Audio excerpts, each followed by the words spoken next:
What's up, YouTube? Welcome to another exciting personal finance video where I'm talking gold, silver, investing, debt, stock market, all that good stuff. If you guys are into that, please like the video, subscribe to the channel, check out my website, My Road to Wealth and Freedom. The link will be in the description below. I just published my March net worth update. Glad to see we're up about 15 grand from the month before, which was essentially flat. In spite of all this craziness in the Ukraine and just with inflation and that too. Quick disclaimer, I'm not a financial advisor, so please do your own research before making any investment decision like buying gold and silver or following any of the strategies I discuss on this website. And please consult with a financial advisor. The channel is for entertainment purposes only. All right, guys, gold is skyrocketing. It's up to about 1970 today. By the way, today is March the 3rd, 4th. And what are we got? Silver's at 25.83. So, all the metals are on the move. Oil's about 115 bucks a barrel. There's sanctions on Russia. They've kicked them out of SWIFT, with the exception of energy and certain commodities, I believe. Of course, anything can happen. There was a Russia ETF I was watching. I think it's like the MSCI Russia ETF or whatever. Trading has been halted and suspended in all Russian securities over in London. Yeah, so anyways, it's just absolute insanity. And I'm kind of, I know we've been, it's always nice, when you see, your gold and silver go up. I just bought 26 ounces of silver, I think in early February, end of January, when I was going through that correction back in January. Anyways, I just kind of pulled the trigger on that. I had no idea, I'd be up, a couple bucks an ounce, $3, $4 an ounce or something like that. But I don't know. Higher prices for the metals is also kind of, sad if you're, slowly accumulating and acquiring these things. It makes it a lot more expensive, and I'm inclined to just sit this one out. I think the market, not so much the gold and silver market, but like just in general, the stock market has been in a massive bubble. That's my own sort of belief. I don't believe that I'm alone in saying that. I believe that the real estate market, especially here in Canada, is in a huge bubble. Bonds, there's just like kind of no good places to go. Gold and silver were kind of one of the few places. And I mean, even at that, gold is still, at its all-time high of 2011 right now on this 1970 or whatever. It hasn't regained or reclaimed the high of the summer of 2020 when it was around almost 2,100 bucks. My guess is that we're probably going to see $2,100 gold, depending on how all this stuff over in the Ukraine shakes out. I do believe, my sense is that we are too far gone to really pull back, like for the Russians to like pull back and to try to, put everything back together again, put Humpty back together again. It's unfortunate. I feel for the people of the Ukraine, but I do think that it's just too far gone. We're not going to go back to the further, really since 2020, March of 2020, the further we get from that it just seems like we're not going back to 2019. And the sooner people come to grips with that, the sooner people realize that, the better off they'll be. What I'm noticing at the grocery store, prices are rising. It's difficult to get, they're sold out of a lot of things. It's, if something as simple as chicken nuggets and stuff. If you go there, I've went to several different stores. Some of them you used to be able to get deals on these things. Nope, not anymore. Depends on what they have in stock. I do think some of that might have something to do with the supply chain shock. The truckers had shut down the border and that type of thing. But I just in general, like everything seems to have really gone off the rockers 2 years ago, and there ain't no looking back. My guess, I'm hearing a lot more people talking about it. My approach in the past 2 years, by the way, has just been to build safe, sustainable net worth that's based on things that I don't owe anything on. Gold and silver, there's no counterparty risk. I've been working really hard to pay off my home mortgage. I don't want to be beholden to a bank, especially here in Canada after the craziness of what we saw 2 weeks ago when the government was freezing people's bank accounts who were involved in any way, shape, or form with the trucker protest. It's just such a disgraceful.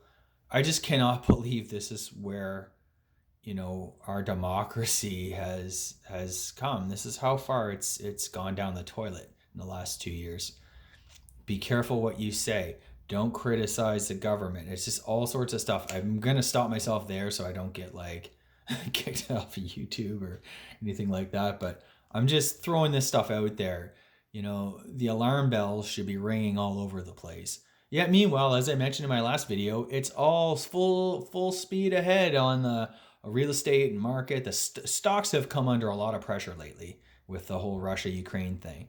And there's certain sectors of the stock market that are deep into correction territory already. The meme craze of last year's has died down. All those stocks are probably trading in bargain basement prices compared to where they were a year ago. There's a lot of froth in the system, a lot of just crazy behavior still, which makes me want to kind of introduce this book here. I'll kind of pull it back here. It is by William Quinn and John D. Turner. Boom and Bust: A Global History of Financial Bubbles. If you guys if you guys think that what we're seeing today is unique, novel, new, wrong, it's a quick read, guys. It's only about 230 pages max, I think. And there's lots of good stuff in there. They take it back 300 years of all sorts of bubble and manias and stuff. And they have a nice conceptual framework that they call the bubble triangle, which is essentially, kind of like, the fire triangle, and you need a fuel, heat, and oxygen and a spark. They use this sort of thing. Their bubble triangle is, you need easy money or an extension of credit, marketability, which means the ease with which you can trade securities, property, anything, paper notes, whatever, tulips or bicycles, whatever, speculation. And then the spark usually comes either it's a political policy, i.e., hey, let's inflate a housing bubble, or technology. Hey, there's this new thing called a bicycle, and or the internet, or EVs and that type of thing, railway stocks. It's all very, very interesting. I highly recommend this book. It's an easy read. It's a couple. I don't know. I read it over a few nights, a couple chapters each day, that type of thing. I was really into it. It's readable. It's an academic book. The two guys are professors. I'm not sure what university, but it's published by Cambridge University Press. You can probably pick it up on Amazon. Actually, I think I'll throw up a link to Amazon if you guys are interested. It's about probably, I don't know, $20, something like that. Definitely worth a read. If you ever want to recognize the signs of a bubble, this is such a great book, and it just goes through example after example after example. Of course, some of the chapters are the 1720, the South Sea bubble, railway mania, the Great Railway Mania in the UK, back in about 1845 to 1850, around there. Australian land boom, where things went crazy and it crashed. The British bicycle mania, the Roaring '20s, the Wall Street crash. Japan in the '80s, the dot-com bubble, subprime. Chinese stock market bubble, and it just kind of gets into predicting bubbles and that. But the bubble triangle is there. It's a really interesting conceptual frame. You can clearly see that we have that. We have rampant speculation, marketability.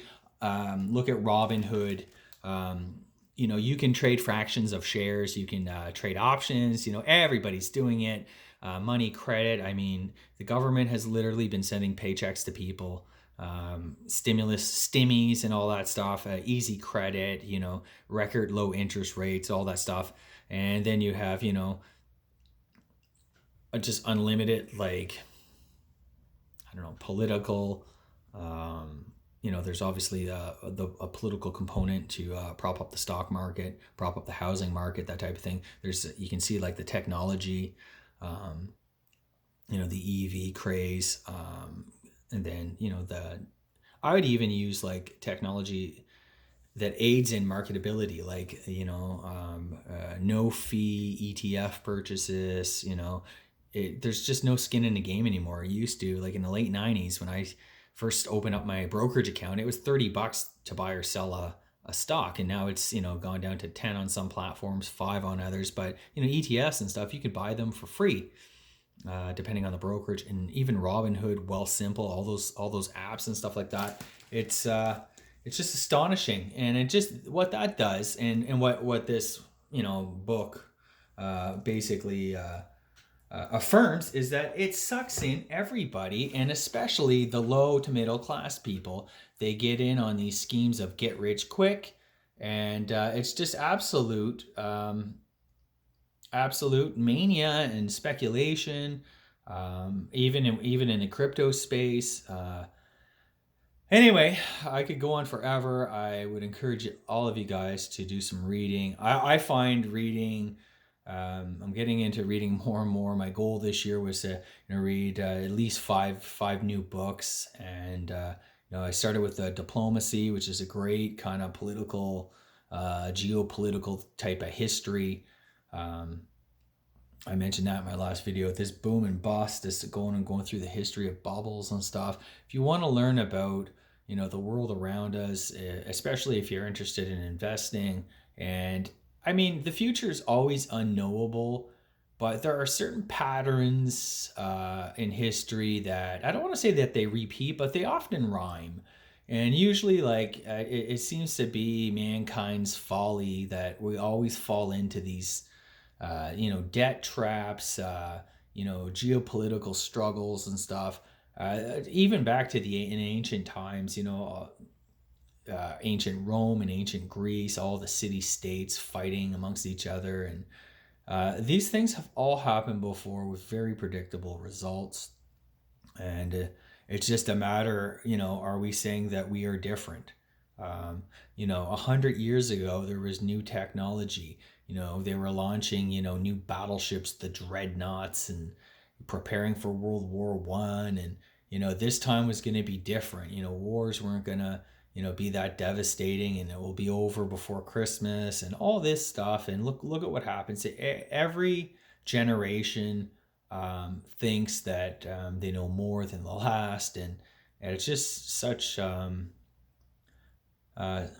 strange way to think that we cannot repeat the mistakes of the past. In fact, it must be some sort of like innate, I don't know, optimism within people that you just think towards the future, that history is the story of mankind's progress. Things are getting better and better and better into the future. When in fact, history is full of like sudden shocks, collapsing empires, like really crazy, wild events that if you were alive at the time, you probably would never think that the Roman Empire would ever fall.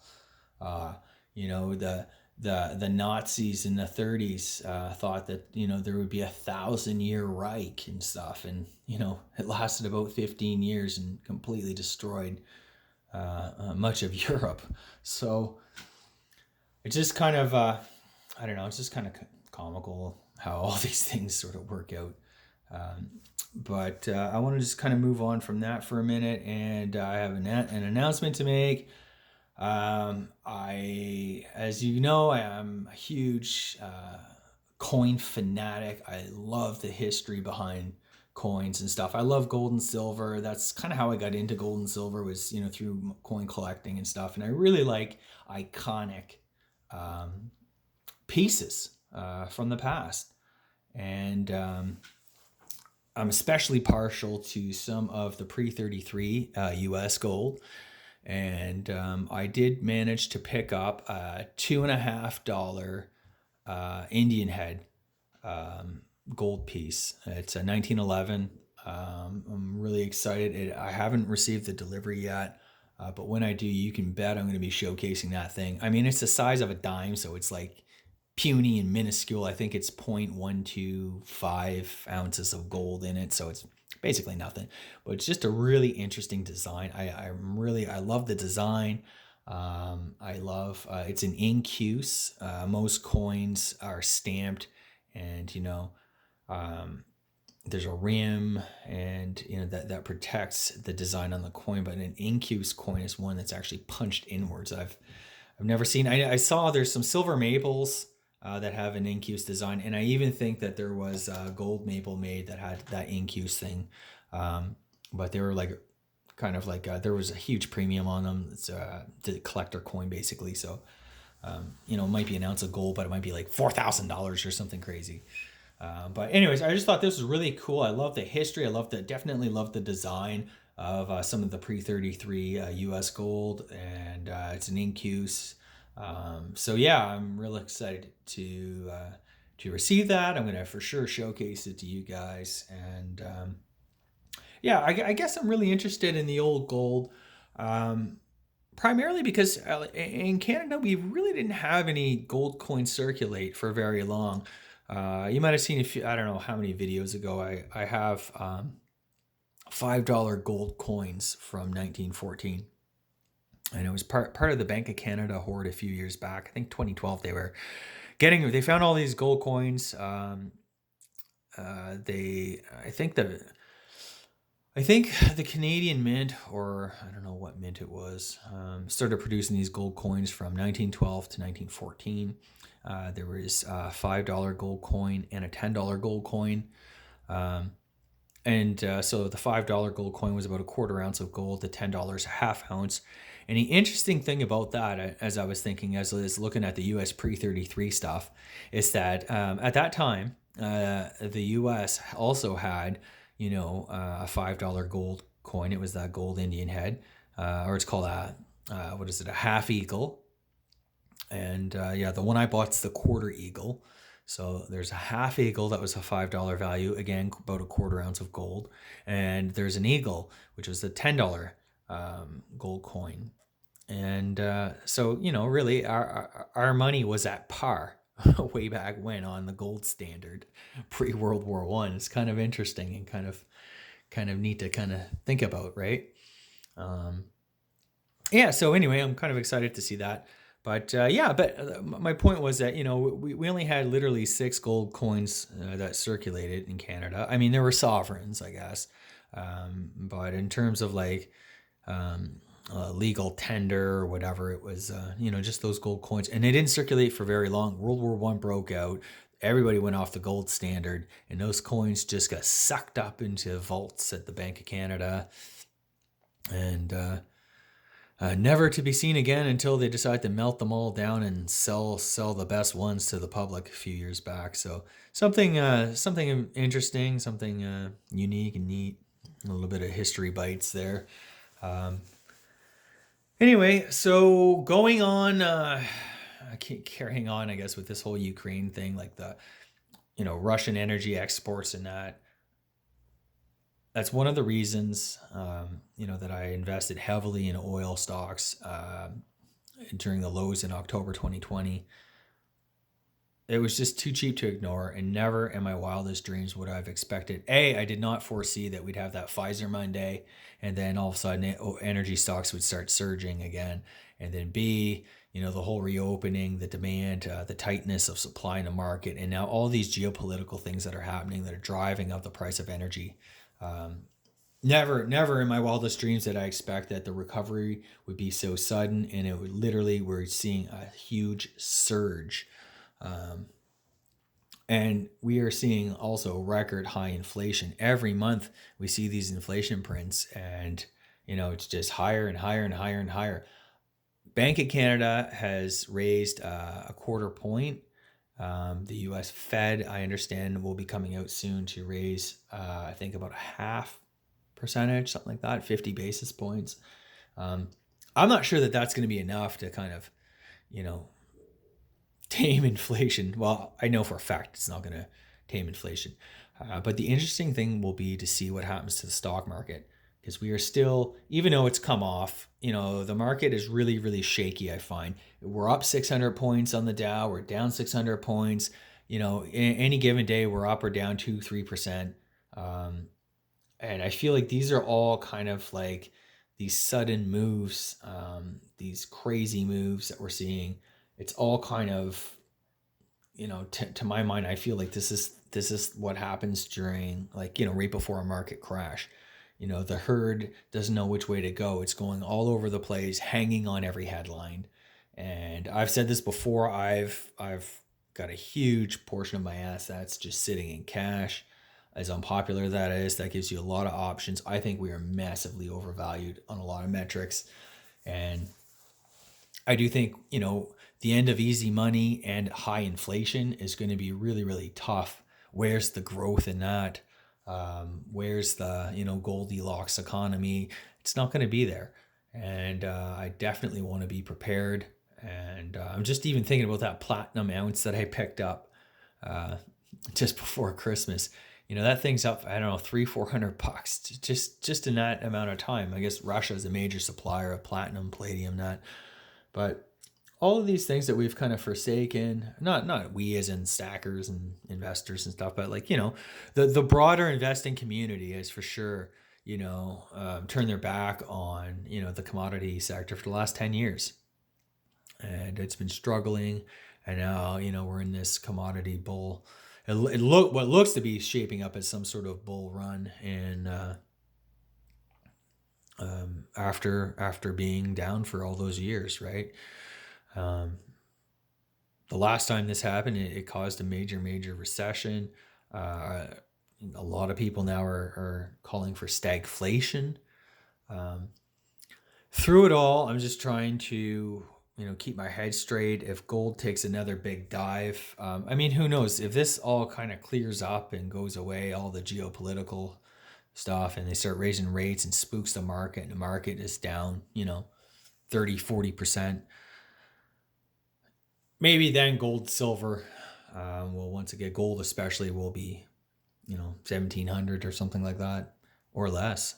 I saw one bank was calling for 1600 by the end of the year, in spite of all this craziness that's going on now. But I definitely will be a buyer.